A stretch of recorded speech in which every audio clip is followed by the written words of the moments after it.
दोस्तों बहुत सारे ऐसे स्टूडेंट हैं जो ये बोलते हैं कि सर कॉम्प्लेक्स नंबर ये जो टॉपिक है मैं स्किप करने वाला हूं।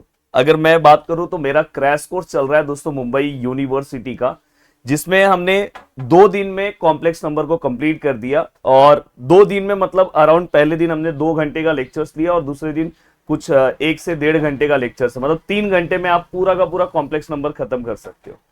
और उसके बाद जब मैंने स्टूडेंट से बात की तो स्टूडेंट ने बोला कि सर मैंने सोचा था कि ये टॉपिक स्किप कर दूंगा, बट अब ऐसा लग रहा है कि मुझे ये टॉपिक करके जाना चाहिए क्योंकि आपने बहुत सिंपल तरीके से बताया। तो इसलिए मैं यहाँ पे बताना चाहता हूँ, अगर आप मेरे यूट्यूब के स्टूडेंट हो तो आपको कुछ चीजें कॉम्प्लेक्स नंबर के बारे में पता होनी चाहिए।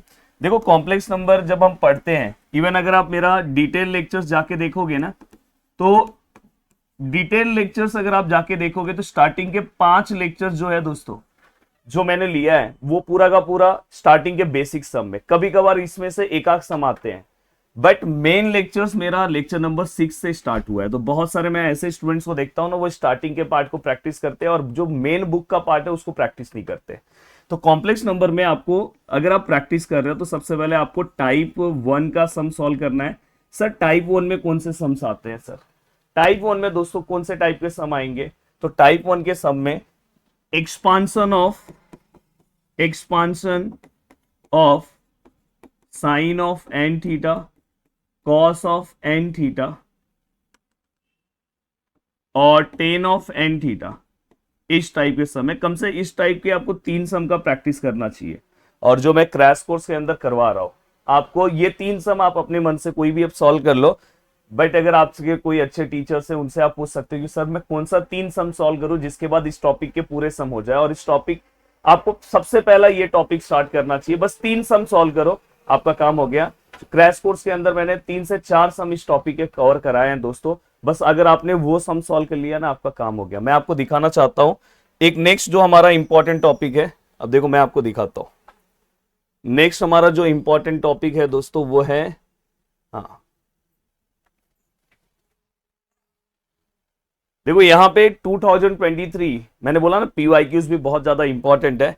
तो 2023 के पेपर्स में कुछ क्वेश्चंस पूछे गए हैं जो आपको सॉल्व करके जाना चाहिए, जो मैं क्रैश कोर्स के अंदर कवर कराते जा रहा हूँ। तो रिसेंट जो पीवाईक्यूज है वो भी मैं क्रैश कोर्स के अंदर कवर कराते जा रहा हूँ। मैं आपको दिखा रहा हूँ, देखो फाइल ओपन हो रहा है।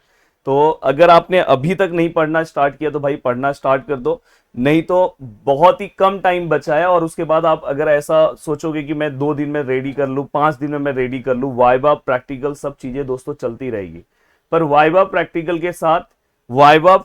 के साथ अगर आप ध्यान से देखोगे तो ये सब पूरा का पूरा पार्ट भी आपका रेडी होना चाहिए।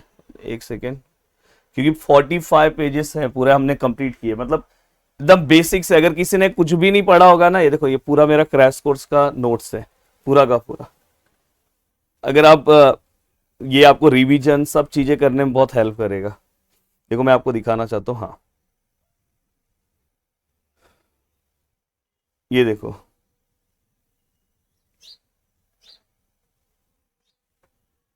हाँ ये देखो, ये 2023 का क्वेश्चन, रिसेंट पेपर का क्वेश्चन है दोस्तों, रिसेंट पेपर का क्वेश्चन है। इस तरह के पीवाईक्यूज आपको सॉल्व करने चाहिए जो मैंने मेरे क्रैश कोर्स के अंदर कवर कराया है। देन इसके बाद दोस्तों अगर मैं बात करूं नेक्स्ट जो आपका टॉपिक है, देखो इस टॉपिक में मैंने मैक्सिमम 4 से 5 क्वेश्चंस कराए हैं और स्टार्टिंग में 3 जो क्वेश्चन है वो मैंने बताया कि स्टार्टिंग में बस आपको इस क्वेश्चन में फोकस करना है। वो जो टॉपिक है दोस्तों, एक सेकेंड ना, root of complex number, yes root of complex number, ये जो टॉपिक है इसके ऊपर आपको 3 क्वेश्चंस कम से कम सॉल्व करने चाहिए।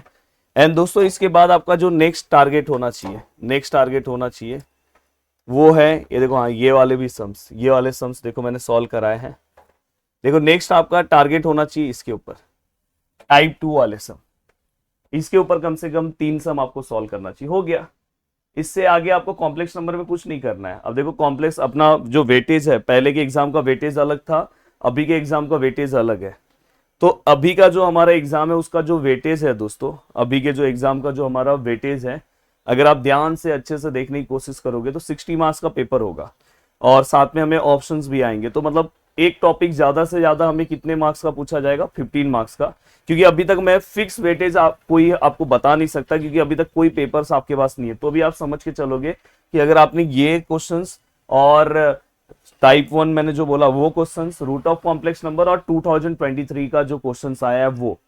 अगर आप इतनी चीजें कर रहे हो मतलब आप सेफ साइड में जा रहे हो, और अगर आप इतना कर रहे हो तो आप आराम से 15 मार्क्स आपको मिल जाएगा। हाँ, हो सकता है कि एक आध क्वेश्चन जो बेसिक वाले पार्ट से पूछा जाए, वो भी मैंने इसके अंदर बताया है, बेसिक वाले पार्ट। तो बेसिक वाला पार्ट थोड़ा बहुत अगर आपको आता रहेगा तो अच्छा है, पर सबसे पहले आपको ये सब टॉपिक कवर करना है। उम्मीद कर रहा हूँ कि पूरा का पूरा पार्ट समझ में आ गया। अगर आप सच में अपनी चीजों को बहुत अच्छे से कवर करना चाहते हो तो आज जुड़ सकते हो मेरे साथ। आज हम स्टार्ट करेंगे दोस्तों हाइपरबोलिक, और 6 बजे का मेरा लेक्चर है। उसके पहले अगर आप जुड़ जाओगे तो आप ये वाला पार्ट कंप्लीट कर लोगे। मतलब अगर अभी भी आप जुड़ जाते हो तो ये दोनों लेक्चर से आज आपका 15 मार्क्स कंप्लीट हो जाएगा, और आज मेरे साथ आप लाइव में आ जाओगे दोस्तों। हाइपरबोलिक जो मेहनत लोग कर रहे हैं ना दोस्तों, लाइव में मजा आ गया। तो मैं चाहता हूं कि आप भी अगर यूट्यूब पे हो तो प्लीज मेहनत करो। इस टाइप के 3 क्वेश्चंस बस आपको पता होने चाहिए कौन से 3 सॉल्व करूं, तो उसके बाद हर एक सम सॉल्व हो जाए। अगर आप इस तरह से जाओगे तो आराम से आप झंडे गाड़ के आओगे। साथ में एक और चीज बोल रहा हूं कि मैकेनिक्स को लाइटली मत लेना। मैकेनिक्स में भले आपको 6 दिन का छुट्टी है दोस्तों, पर मैकेनिक्स पे जी जान लगा दो, जिससे आपका मैकेनिक्स भी बहुत अच्छा हो जाए। वीडियो को देखने के लिए दिल से थैंक यू सो मच दोस्तों। मिलते हैं नेक्स्ट वीडियो में। बाय बाय, टेक केयर, जय हिंद दोस्तों।